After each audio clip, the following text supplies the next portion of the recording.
Welcome! You believe you know the story, don't you? The one about the lonely woodcarver, the puppet who dreamed of being real, and the benevolent blue fairy who made it all possible with a sprinkle of starlight and a lesson in morality. It's a comforting fable, a lullaby whispered to children to assure them that goodness is rewarded and that love can create life. But that lullaby is a lie, designed to mask a scream. The truth is not a story of birth, but of harvest. The entity you call the blue fairy is not a guide. It is a parasite, an ancient thing that feeds on the deepest sorrows of men.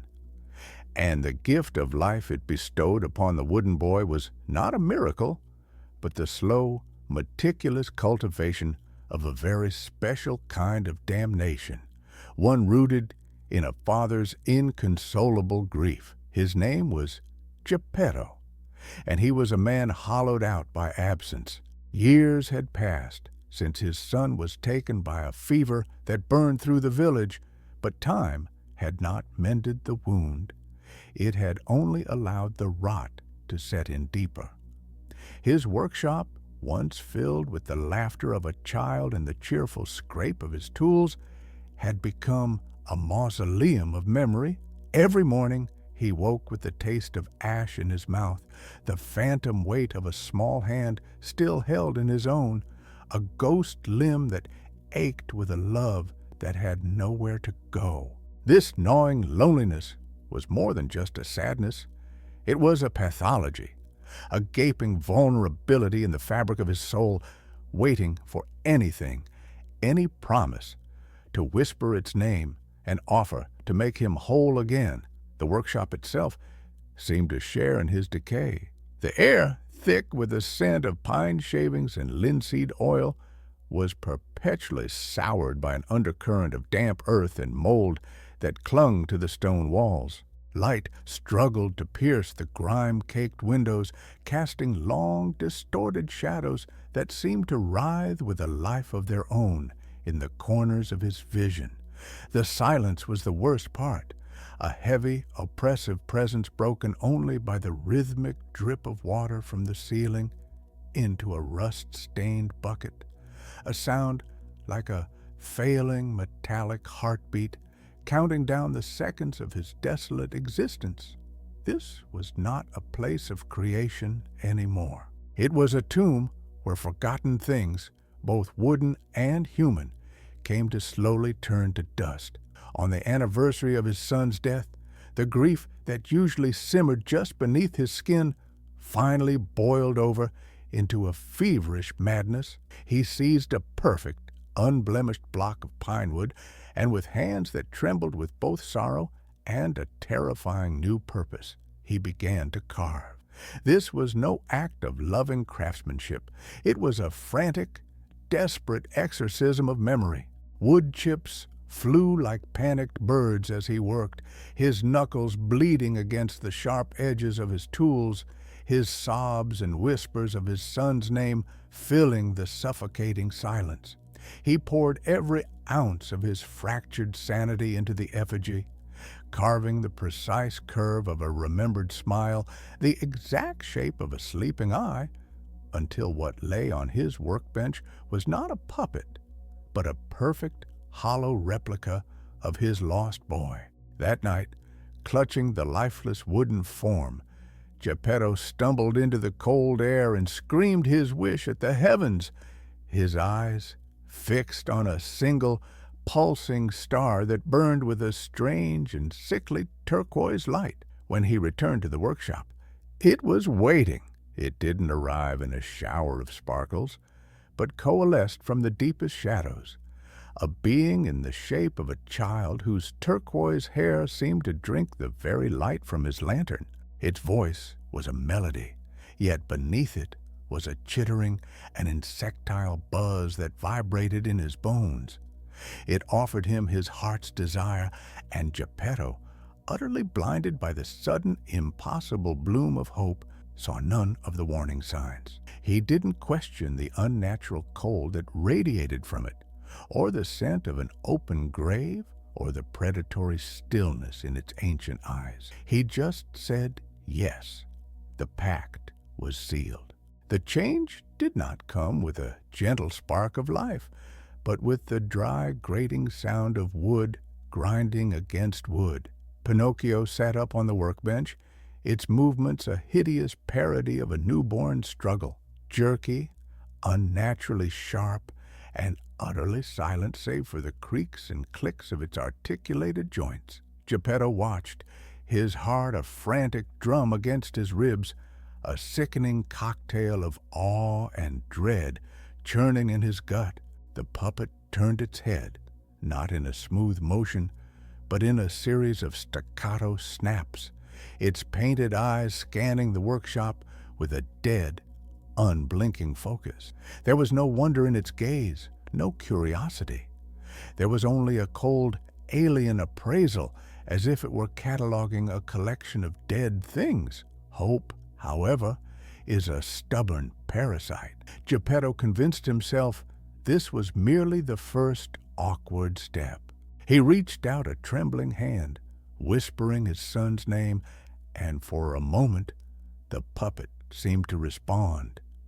It slid off the bench and walked, its wooden feet clattering against the stone floor with an unnerving rhythm.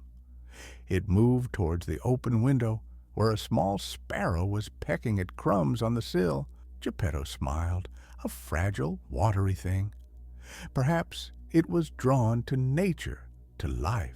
Perhaps the soul within was simply clumsy, trapped in its new, unyielding body, and needed his guidance, his fatherly love, to smooth its rough edges and teach it the ways of the world.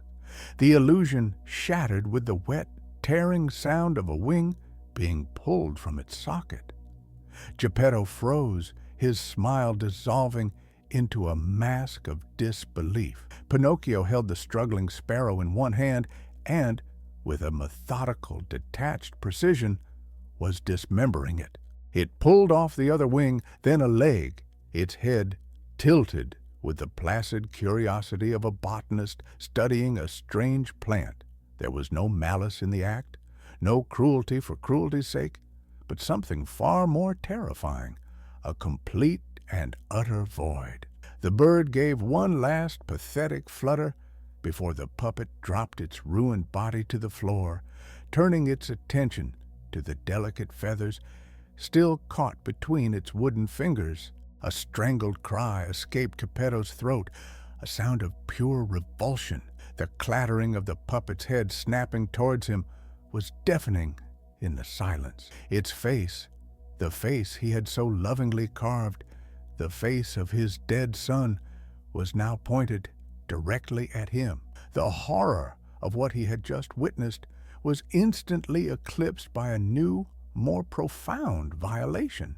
The puppet's carved mouth, a simple, neutral line in the wood, suddenly stretched and curved upwards.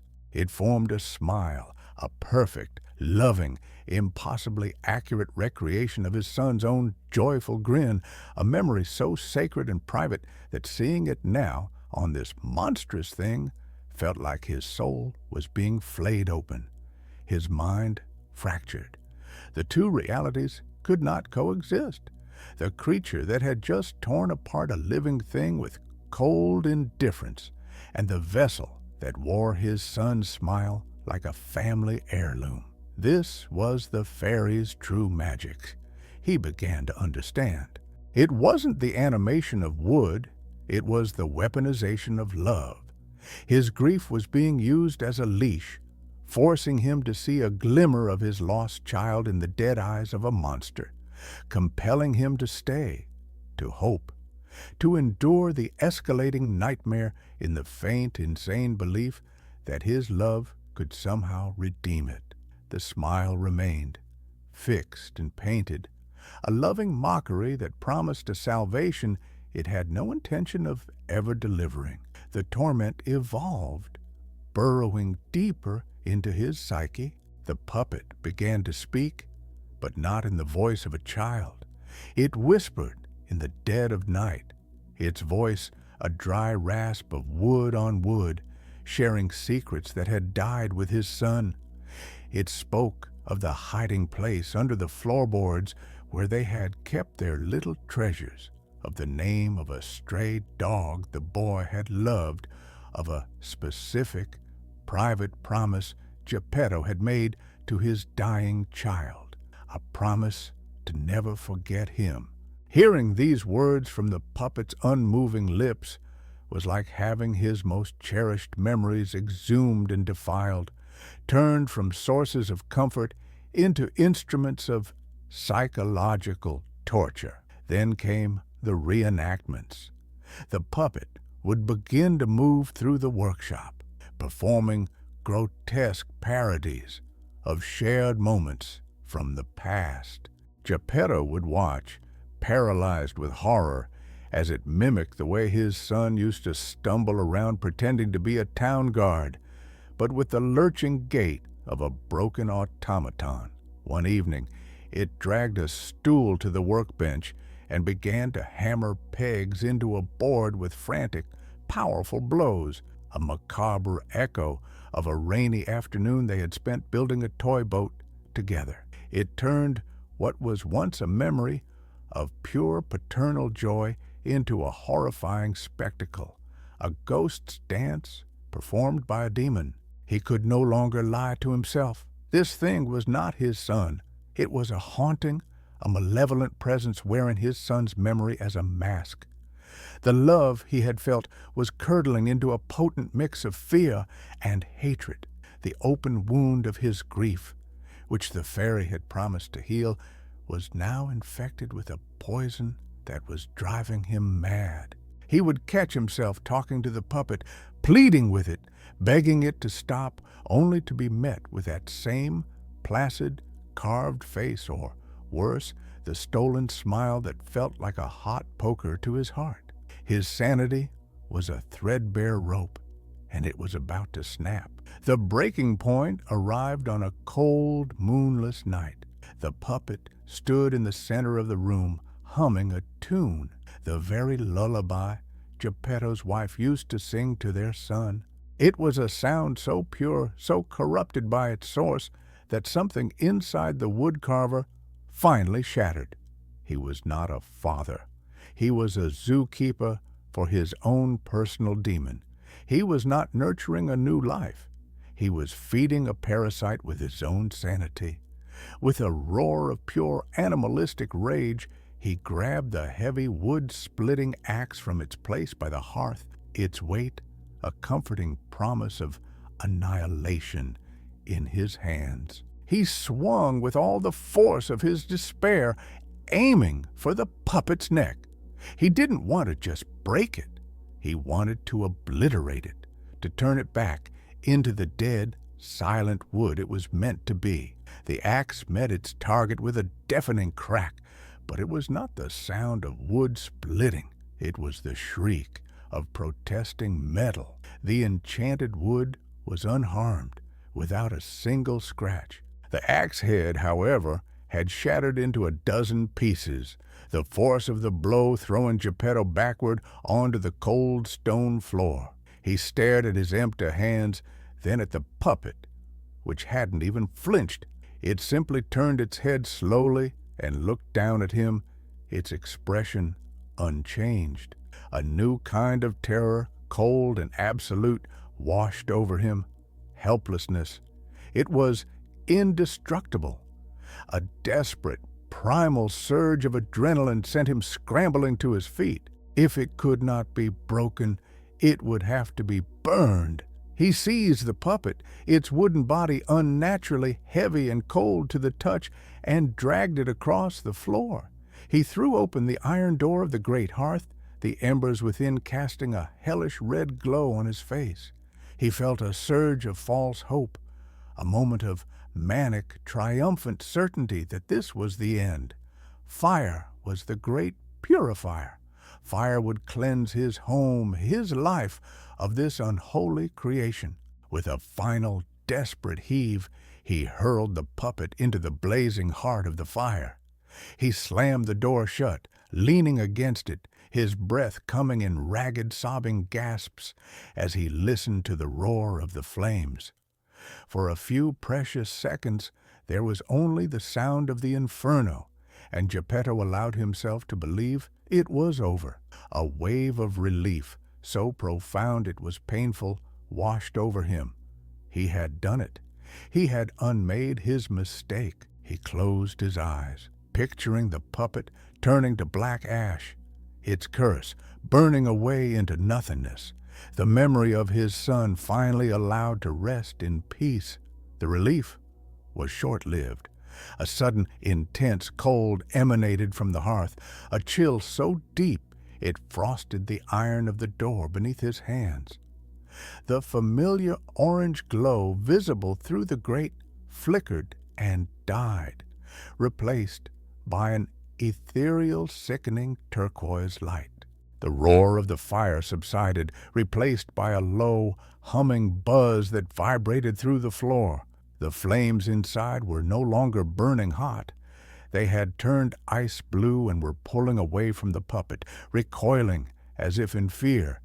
Within that cold, magical fire, the light coalesced, swirling and shaping itself into the serene, beautiful, and utterly malevolent face of the blue fairy. Her voice echoed, not from the fireplace, but from inside Geppetto's own skull, a melodic whisper laced with the chittering of 1,000 insects.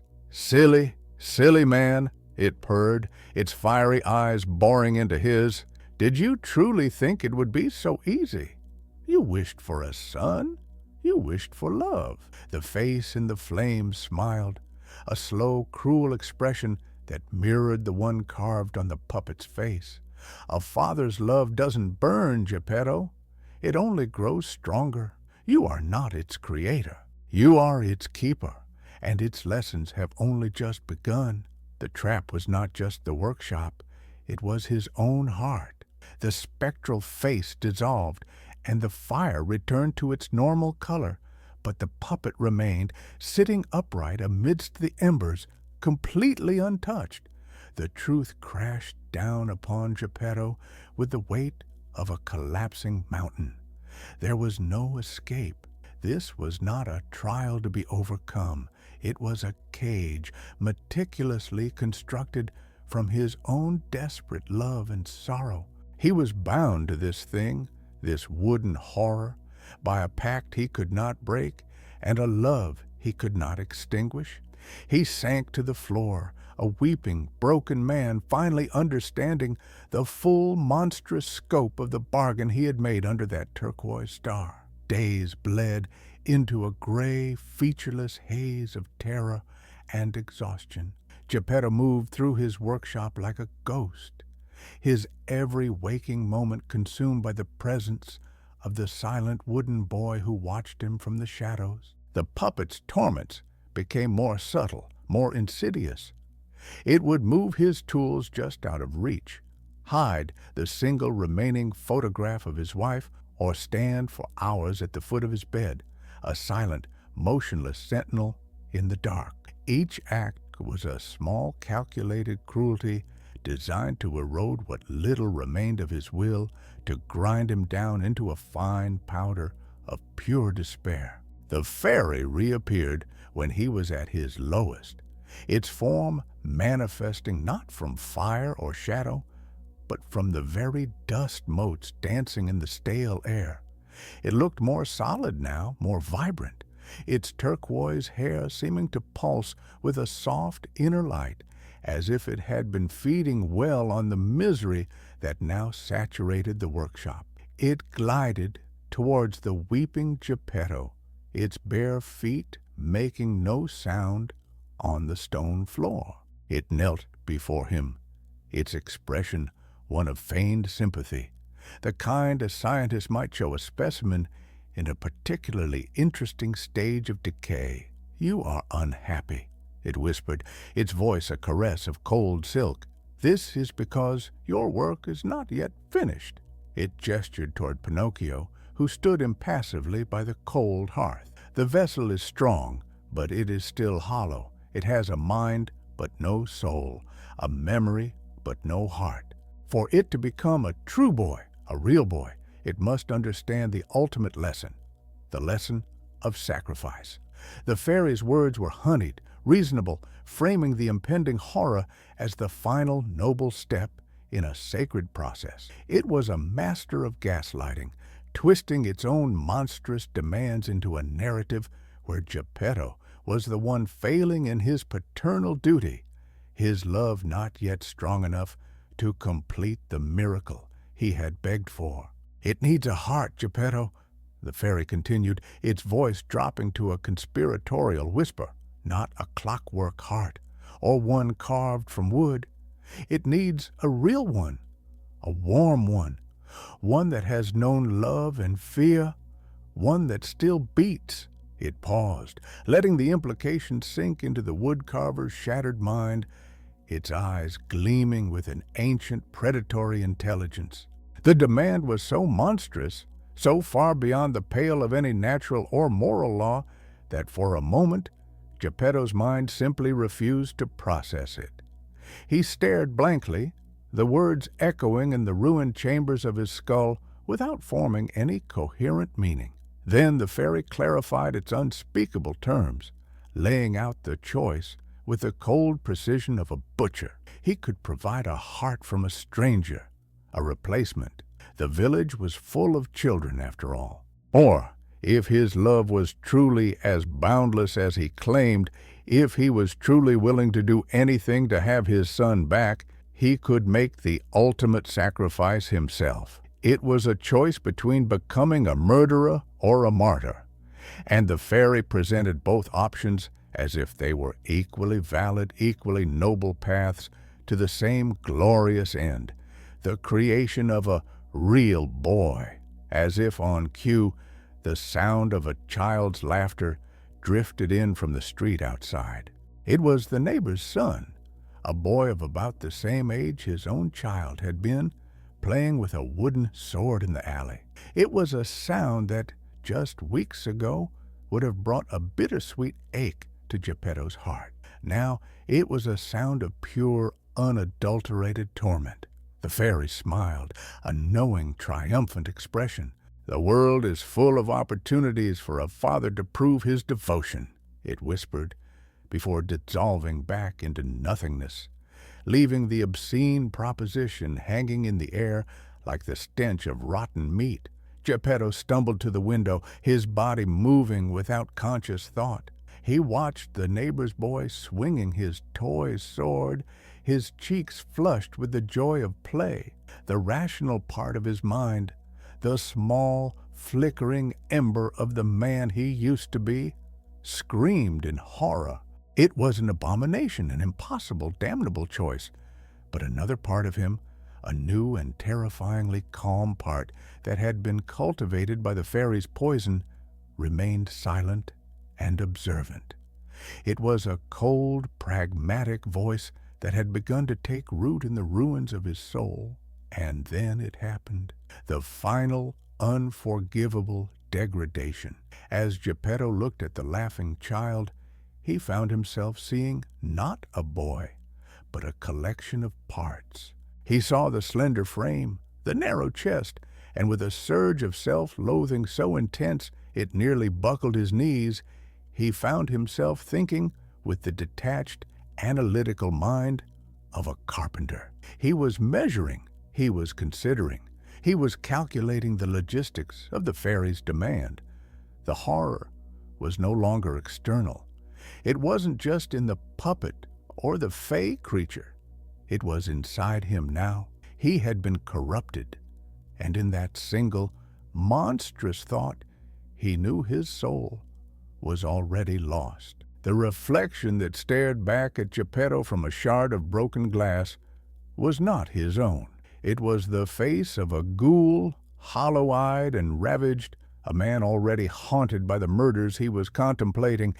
That single, horrific moment of calculation, of seeing a child not as a life, but as a resource, was the precipice. And looking down into that abyss, something in him finally chose to fall the other way. he would not become the monster the fairy desired. He would not desecrate another life to appease the demon he had invited into his own. There was only one sacrifice left that could end this, only one heart he was willing to offer up for damnation, his own, but he would not give it to the puppet. He would give it to the fire. With a final shuddering breath that felt like the last clean air he would ever taste, he moved with a grim purpose. He unstoppered the large canisters of oil and turpentine, the tools of his trade now repurposed as instruments of annihilation. The acrid stench filled the workshop, a choking perfume of finality. He splashed the flammable liquid everywhere, dousing the half-finished puppets that stared with their lifeless eyes, soaking the piles of wood shavings that carpeted the floor, anointing the workbench where the nightmare had first been given form. He was erasing his own life's work, turning his sanctuary and his prison into a single, magnificent funeral pyre for himself and his monstrous creation. This was not a heroic choice. There was no nobility in this self-destruction, no righteous defiance. It was the last desperate act of a cornered animal chewing off its own leg to escape a trap. He felt a profound sense of failure, a sorrow so deep it was a physical weight in his chest. He had failed his real son by allowing his memory to be so grotesquely violated, and he had failed the world by unleashing this parasitic horror upon it. Death was not a victory. It was simply the only way he could stop the bleeding, the only way to ensure the contagion of his grief-fueled madness spread no further than these 4 stone walls. He stood in the center of the oil-soaked room, the puppet watching him from the corner with its unnerving, placid gaze. He struck a match. The tiny burst of flame, a stark contrast to the oppressive gloom, a fragile star of hope in a sea of despair. For a single eternal second, he held the flame aloft, his eyes locked with Pinocchio's painted ones. This was it. The end of the pain, the end of the torment, the end of the story. He moved his hand, ready to drop the match and embrace the all-consuming absolution of the inferno, to finally find peace in the ashes. The world dissolved into a blur of motion. The puppet, which had moved with such clumsy, erratic steps before, now crossed the room with the impossible, instantaneous speed of a striking snake. Before Geppetto could even register what was happening, the match was slapped from his hand, its tiny flame extinguished against the damp stone floor. A wooden hand, impossibly strong, clamped around his wrist, holding him in place. He was frozen, not just by the puppet's strength, but by the sheer unnatural velocity of the act. The thing was not a clumsy imitation of life anymore. It was a perfectly engineered predator. With its free hand, Pinocchio reached toward its own chest. There was a sound like a great tree splitting in a storm, a sickening crack of splintering wood that echoed in the sudden silence. Its fingers dug into its own torso and tore the chest cavity open. But there was no hollow space inside, no clockwork or simple wooden framework. Instead, the workshop was filled with a faint, pulsing turquoise light emanating from within the puppet. The cavity was filled with a writhing, pulsating knot of living, parasitic fibers like a cancerous root system, slick with an otherworldly ichor and humming with the fairy's malevolent energy. Geppetto stared, his mind unable to process the visceral biological horror before him. This was the puppet's core, its heart. It was not a creation of wood, but a vessel for something else, something ancient and alive and utterly alien. The thing in its chest writhed, tendrils of fibrous, glowing tissue unfurling like the petals of a carnivorous flower. Pinocchio took a step closer, its carved face still bearing that serene, empty expression. But its actions were filled with a terrifying, absolute purpose. It was not going to harm him. It was going to save him. It was going to make them one. He tried to scream, but the sound was choked off as the puppet forced him to the ground. He was weak, frail, his will to fight already drowned in oil and despair. Pinocchio loomed over him, the light from its chest cavity casting hideous dancing shadows on the walls. Then, with a horrific, intimate gentleness, it guided the pulsating tendrils from its own body toward Geppetto's face. He felt them against his lips, warm and strangely soft, smelling of damp soil and ozone. He struggled, thrashing against the puppet's iron grip, but it was useless. He was utterly, hopelessly overpowered. The tendrils forced their way into his mouth, a profound and sickening violation that went beyond mere physical assault. It was an invasion of his very being. He choked, gagging on the alien matter that slid down his throat, a living, fibrous network coiling its way into his stomach, his lungs, his heart. He could feel it inside him, a cold fire spreading through his veins, rewriting his biology with its fey magic. It was an act of horrific consumption in reverse, a forced feeding that was not meant to nourish, but to transform, to claim, to infest his very soul. The world exploded in a supernova of agony. He convulsed on the floor, the puppet holding him down as the parasite took root. His own human blood felt like it was boiling, turning thick and sluggish in his veins. He could feel the network of fibers spreading through him, weaving into his muscle, wrapping around his bones, integrating with his own flesh in a monstrous, symbiotic union. The pain was absolute, a torment that scoured every last remnant of his old self, burning away the man he was to make room for the thing he was becoming. And then, as the sun began to rise, the pain subsided into a dull, permanent ache, and he knew a quiet that was worse than the screaming. He awoke to a world that looked the same, but felt fundamentally different. The morning light filtering through the grimy window seemed alien. The air tasted of sap and decay.